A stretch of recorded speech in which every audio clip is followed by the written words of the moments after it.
Hello students, आज का video काफ़ी स्पेशल है क्योंकि आज हम लोग एक्सरसाइज 1.3 को कवर करने वाले हैं। ऑलरेडी हम लोगों ने 1.2 को कवर कर लिया था। 1.2 के बाद मैंने एक वीडियो बनाया था इरेशनल नंबर पर। अगर आप इरेशनल नंबर वाले वीडियो को अभी तक आपने नहीं देखा है, सबसे पहले तो आप इरेशनल नंबर के बेसिक कॉन्सेप्ट के लिए आप पहले उस वीडियो को देख लीजिए और उसके बाद हम लोग आज एक्सरसाइज 1.3 के कुछ इम्पॉर्टेंट क्वेश्चंस को स्टार्ट करेंगे। क्वेश्चंस में हमें प्रूव करना होगा क्योंकि हमने तो ये पढ़ा कि इरेशनल नंबर क्या होता है। इरेशनल नंबर के बारे में हमने सारा डिटेल से बताया, उसके प्रॉपर्टीज़ को बताया, लेकिन उसके बाद हमें ये पढ़ना है कि अगर कोई इरेशनल नंबर है, जैसे कि मान लीजिए √2, √3, √5, ये सब इरेशनल नंबर है, तो इसको हम कैसे प्रूव करेंगे कि ये एक इरेशनल नंबर है। ये अब हमारा क्वेश्चन है एक्सरसाइज 1.3 में कि हम इसको प्रूव कैसे करेंगे। तो प्रूव करने के लिए तो सबसे पहले हमें दो चीज़ जानना होगा। पहला तो एक थ्योरम जानना होगा और दूसरा चीज़ हमें पता होना चाहिए कि कॉन्ट्राडिक्शन क्या होता है। दो चीज़ सबसे पहले इम्पॉर्टेंट है। सबसे पहले नंबर 1 में एक थ्योरम जानना होगा मुझे। हालांकि इस थ्योरम को प्रूव अभी करने की ज़रूरत नहीं है, मैं इस थ्योरम को बता देता हूँ एक्चुअली थ्योरम क्या है। इस थ्योरम में है कि let P is a prime number. अगर मैं एक P को एक प्राइम नंबर ले लेता हूँ और if P divides a square, then P divides a also। यहाँ पर a जो है एक पॉजिटिव इंटीजर है। तो यहाँ ये थ्योरम ये कह रहा है कि अगर कोई P हमारा प्राइम नंबर है, तो अगर ये prime number P a square को अगर डिवाइड करता है, यानी कि P is the a square is divided by P, then P divides A also. आप इसको एग्जाम्पल्स के थ्रू ज़्यादा समझ सकते हैं। जैसे कि मैं एक एग्जाम्पल के थ्रू बताना चाहता हूँ। मान लीजिए मैं A = 10 ले लेता हूँ। A = 10 में लेता हूँ तो हमारा A स्क्वायर क्या हो जाएगा? A स्क्वायर हमारा हो जाएगा 10 स्क्वायर। A स्क्वायर हमारा 10 स्क्वायर हो जाएगा। और मान लेते हैं मैं एक 10 स्क्वायर यानी कि 2 × 5 पर स्क्वायर ये हो जाएगा। 10 स्क्वायर यानी कि 2 × 5 होल स्क्वायर, यानी कि ये 10 स्क्वायर यानी कि 100। 10 स्क्वायर यानी कि क्या होगा? ये एक 100 आएगा। यानी कि ये जो 100 है वो हमारा डिविजिबल है 2 से भी और 5 से भी।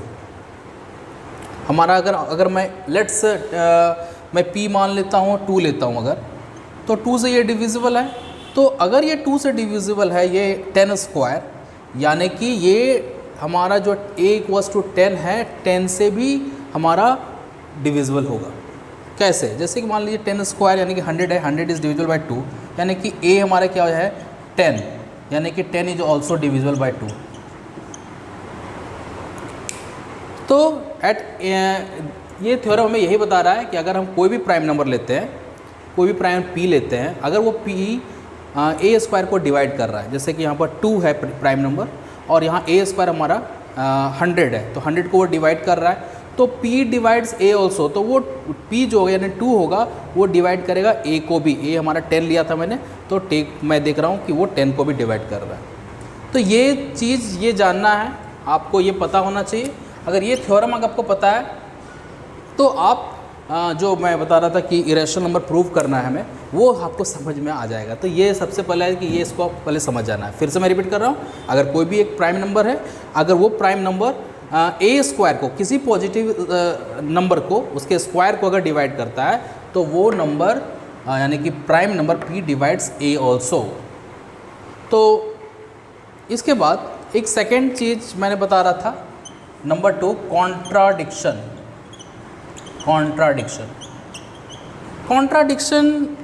का मतलब होता है अगेंस्ट ऑफ एनी फैक्ट। अगर मैं कोई फैक्ट लेता हूँ और फैक्ट लेने के बाद उसके अगेंस्ट में जाता हूँ या वो उसके अगेंस्ट में उसके जस्ट ऑपोजिट अगर कुछ आता है तो उसको हम लोग कहते हैं कॉन्ट्राडिक्शन। इस केस में भी, इस क्वेश्चंस को भी, जैसे कि हमें प्रूव करना है कि मान लीजिए √2 एक इरेशनल नंबर है, तो उसमें मैं जो भी फैक्ट लिखूँगा उस फैक्ट को मैं प्रूव कर दूंगा कि वो ट्रुथ नहीं था, वो सही नहीं था, वो ट्रू नहीं था, वो फॉल्स था, तो वो हमारा कॉन्ट्राडिक्शन हो जाएगा। इसके थ्रू हम लोग प्रूव करेंगे। एक क्वेश्चन है हमारा एक्सरसाइज 1.3 में, prove that √5 is an irrational number. तो हमें क्या करना है, इसमें √5 को प्रूव करना है कि वो एक इरेशनल नंबर है।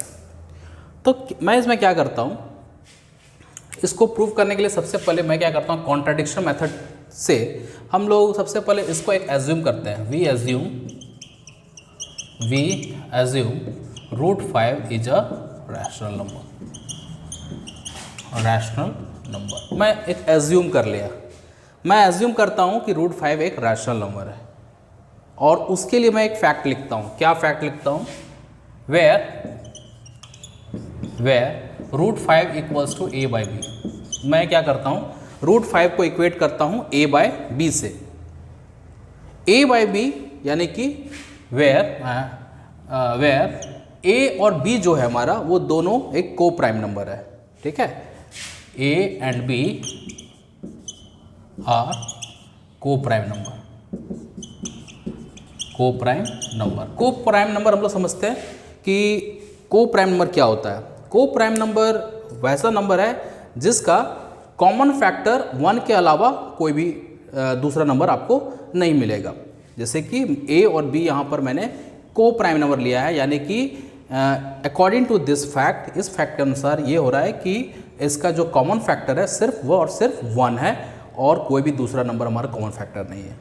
जैसे कि एग्जांपल मैं लिखता हूँ 5/7, तो 5 में देखता हूँ 5 × 1 और 7 × 1, तो इसमें मुझे कॉमन फैक्टर सिर्फ 1 मिल रहा है, यानी कि 5 और 7 क्या है, एक को प्राइम नंबर है।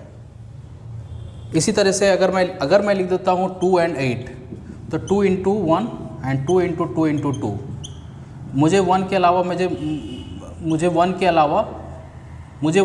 अलावा यहाँ 2 भी फैक्टर मिल रहा है, यानी कि 2/8 एक को प्राइम नंबर नहीं है। तो मैंने वही लिखा है कि √5 इक्वल्स टू a/b, जहाँ मैंने a और b को प्राइम नंबर लिया है। मैं इस b को इस साइड ले आता हूँ, तो ये बन जाएगा √5b equals to a। √5b equals to a। Next, squaring both sides, यानी कि अगर मैं इसका स्क्वायर करता हूँ तो यह हो जाएगा 5b² यानी, और ये a²। मैंने स्क्वायरिंग किया। अब मैं क्या करता हूँ, ये 5 जो है मैं उस साइड ले जाऊँगा, यानी कि b² इक्वल्स टू a²/5। इस स्टेटमेंट को, इस इक्वेशन को देख के मुझे क्लियरली समझ में आ रहा है कि b जो है वो a² को डिवाइड कर रहा है, यानी कि here 5 divides a²। So 5 divides a²। तो अभी ने हमने थ्योरम से पढ़ा था कि अगर 5 हमारा a² को डिवाइड करता है तो 5 डिवाइड्स a ऑल्सो। तो मैं लिख सकता हूँ 5 divides a also, 5 divides a also. तो उसके बाद मैं इसको इक्वेशन 1 ले लेता हूँ। अब जब यहाँ मैंने लिखा है 5 डिवाइड्स a ऑल्सो, तो मैं लिख सकता हूँ a/5 इक्वल्स टू c। मैं एक इक्वेशन ले लेता हूँ। Since I have written here 5 divides a also, तो मैं लिख रहा हूँ a/5 इक्वल्स टू c, जहाँ c where c is an integer. अब मैं क्या करता हूँ, इसको 5 को उस RHS ले जाऊँगा, RHS की ओर ले जाऊँगा, तो ये हो जाएगा 5c। फिर से मैं स्क्वायरिंग बोथ साइड करता हूँ, तो ये हो जाएगा a² इक्वल्स टू 25c²। जब मैं स्क्वायरिंग बोथ साइड करता हूँ तो ये हो जाएगा 25c²। मैं देखता हूँ जो भी हमारा a² का वैल्यू आया है उसको मैं इक्वेशन 1 में बैठाऊँगा। तो मैं लिखूँगा value of a square putting in equation 1।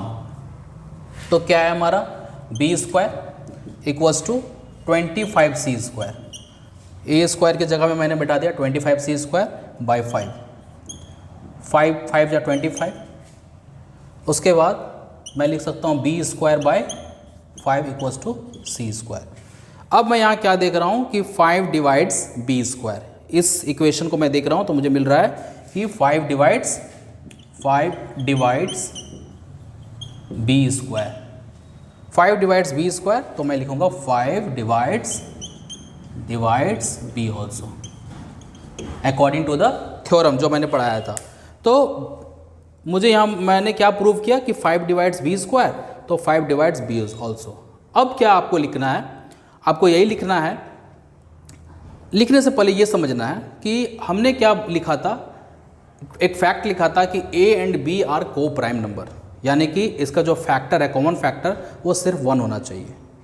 अब मुझे क्या मिल रहा है कि a 5 divides a also and 5 divides b also, यानी एटलीस्ट ए और बी का मुझे एक और कॉमन फैक्टर मिल रहा है जो 5 है। मुझे क्या मिल रहा है, ए और बी का एक और कॉमन फैक्टर मिल रहा है जो 5 है, जो हमारा जो एजम्पशन था वो पूरी तरह से रॉन्ग हो गया। यहाँ पर आपको लिखना होगा it contradicts our fact that A and B are coprime number, ठीक है। It contradicts our fact that A and B are coprime number, so our assumption is wrong, and √5 is not a rational number, it is an irrational number. I have not written, आप इसको last line को आप खुद से लिख लोगे, मैं फिर से बता रहा हूँ। आप लिखोगे it contradicts our fact that A and B are coprime number. ये हमारा जो फैक्ट था, हमने जो फैक्ट लिखा था वो कॉन्ट्राडिक्ट कर रहा है कि ए और बी एक को प्राइम नंबर है, so our assumption is wrong and a and b is not a rational number, √5 is not a rational number, √5 is an irrational number. So इस तरह से आप इसको प्रूव करोगे और बहुत ही सिंपल है। सबसे पहले आपको ये प्रूव कर देना है कि 5 ए को